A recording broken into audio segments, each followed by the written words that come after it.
दोपहर को air India की फ्लाइट संख्या AI 171 दुर्घटनाग्रस्त हुई और कई पैसेंजर इसके अंदर हताहत होने की संभावनाएं हैं। इस घटना से पूरा देश क्षुब्ध है और पूरा देश एक साथ पूर्ण संवेदनाओं के साथ ये जो दुर्भाग्यपूर्ण हादसे में पैसेंजर हताहत हुए हैं, इनके परिजनों के साथ खड़ा है। सबसे पहले मैं भारत सरकार, गुजरात सरकार, भारत सरकार के प्रधानमंत्री जी और गुजरात सरकार की ओर से भी जो लोग हताहत हुए हैं, इनके परिजनों के प्रति गहरी संवेदना व्यक्त करता हूं। 10 ही मिनटों में हादसे के भारत सरकार के पास सूचना पहुंची। तुरंत ही मैंने मुख्यमंत्री जी, यहाँ के गृह मंत्री, होम डिपार्टमेंट के control room, civil aviation department, civil aviation मंत्री, सभी से संपर्क किया। प्रधानमंत्री जी का भी तुरंत ही फोन आ गया और भारत सरकार और गुजरात सरकार के सभी डिपार्टमेंट एक साथ होकर राहत और बचाव कार्य में लगे। इस विमान में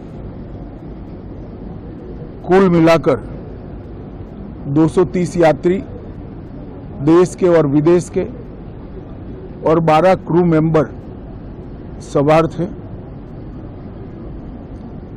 इसमें से एक यात्री का बचने का अच्छा समाचार मिला है, मैं उनको मिलकर आया हूं।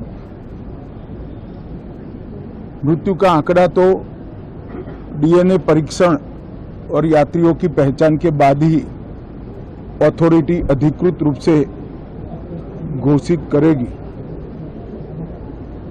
मगर जो यात्री बचा है उसको मैं मिलकर आया हूं। घटना के तुरंत बाद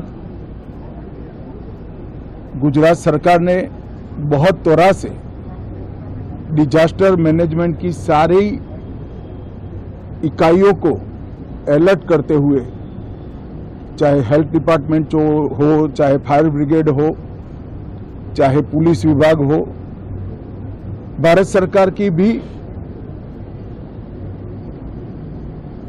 CAPF को संपर्क कर सभी ने एक साथ मिलकर राहत और बचाव का कार्य चालू किया। मगर 1.25 लाख लीटर ईंधन विमान के अंदर ही था और लगभग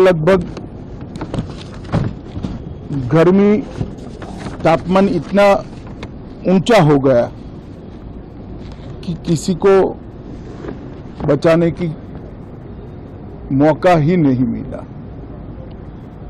अब मैं घटना स्थान पर भी जाकर आया हूं।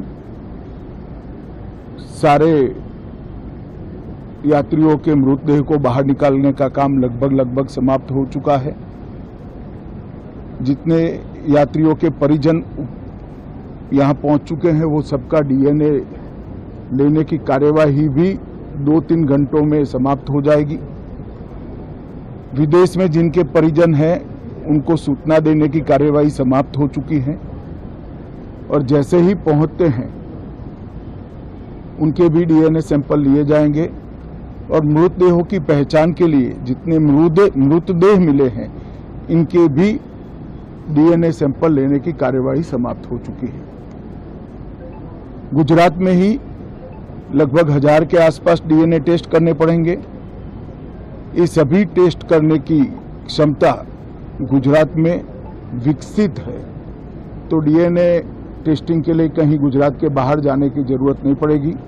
गुजरात की एफएसएल और नेशनल फॉरेंसिक साइंस यूनिवर्सिटी दोनों मिलकर कम से कम समय में डीएनए का परीक्षण पूरा करने के बाद परिवारजनों को अपना मृतदेह परिजन का मृतदेह सौंपने का काम करेंगे। उनके रहने की सुविधा, उनकी सांत्वना की सुविधा, जिनको मेडिकल प्रॉब्लम ट्रॉमा के कारण हुए इनकी मेडिकल की सुविधा, ये सारी व्यवस्था बहुत सुचारू रूप से हो चुकी है। अभी रिव्यू मीटिंग में सारी व्यवस्थाओं को हम सब मंत्रियों ने साथ में मिलकर देखा है। एविएशन डिपार्टमेंट ने अपनी जांच शुरू कर दी है और जांच तेजी से आगे बढ़े इसके लिए भी एविएशन मंत्री जी ने सूचनाएं दी है। मैं फिर से एक बार राहत काम में जिन जिन एजेंसियों ने त्वरा के साथ बचाव और राहत का काम किया वो सभी का धन्यवाद करना चाहता हूं और फिर से एक बार जिन्होंने अपने परिजनों को गंवाया है, हताहत हुए हैं, वो सभी को मनपूर्वक संवेदनाएं व्यक्त करता हूं।